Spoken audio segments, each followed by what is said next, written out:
Hi, welcome to this presentation about assessment and evaluation. The topic for today is the principles of language assessment. My name is Denise Navarrete and welcome. Introduction, will be discussing the main principles of language assessment in formal context. We have practicality, reliability, validity, authenticity, and watchback effect. These are the principles we will address, okay? Practicality. Brown and Douglas remind us of the main qualities of a practical test. One of these is it doesn't surpass the bucket limits. For example, a very long test or assessment that consumes a lot of time is impractical. Other is it is taken within the given time. This is the same of the is similar to the first. Has clear instructions. For example, when the teachers plan a test containing an audio exercise, but the audio and the test items don't match, is also an example of impractical. And the last one is it's used the human and material resources appropriately. If a test is graded, for example, when a test is graded by a computing program, but there is not a computer around, is also other example of impractical. Reliability. It's a term that deals with the consistency of the test results. For example, the same test, the same students of on two different dates, okay, the results should be the same. There is consistency. Among the reliability terminology, we need to address attention to the following, okay? Learning related reliability. It occurs when the test taker suffers from physical or physiological factors like illness or anxiety. These factors interfere on the final test result. The other is inter-rater reliability. It happens when two or more scorers agree on the test result. In other words, the scores provided by the examiners don't change. The other is test administration reliability.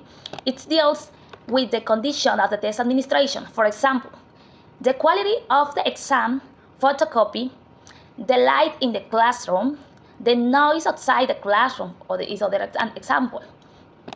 The test reliability, this is the last one, is also happened when the test items are boldly grading, and consistently ambiguous.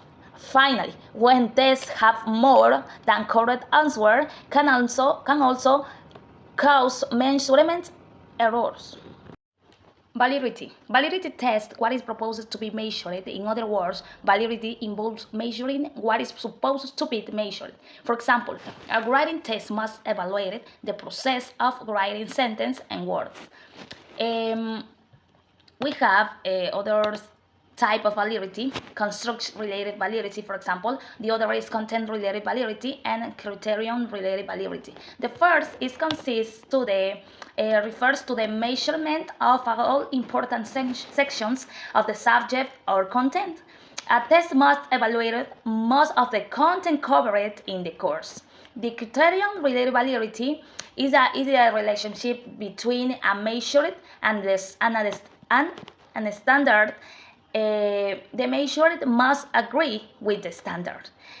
If there is a relationship with the standard, we may say that the test is valid. And the last one is construct-related validity. Construct validity determines if a test assessed what is supposed to. The test has to be constructed to measure the content of a course. The authenticity evaluations are authentic when they focus on real-world events and lives.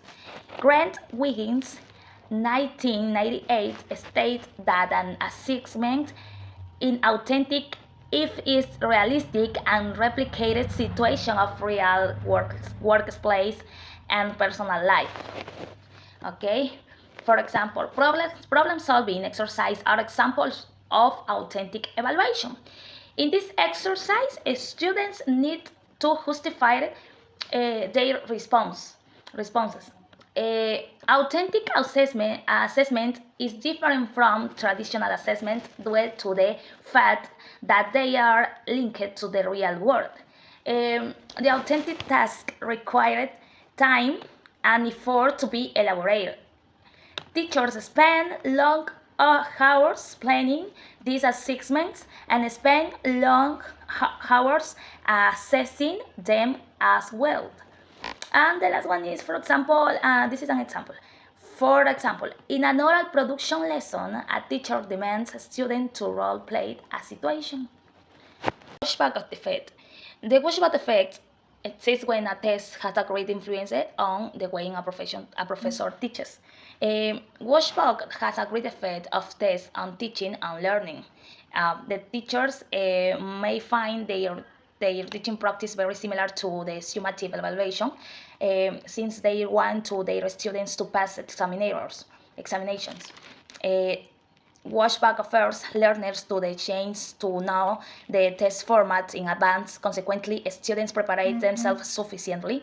The washback is helpful for a student because they get feedback before the exam date, and that promotes language improvement. Thank you very much.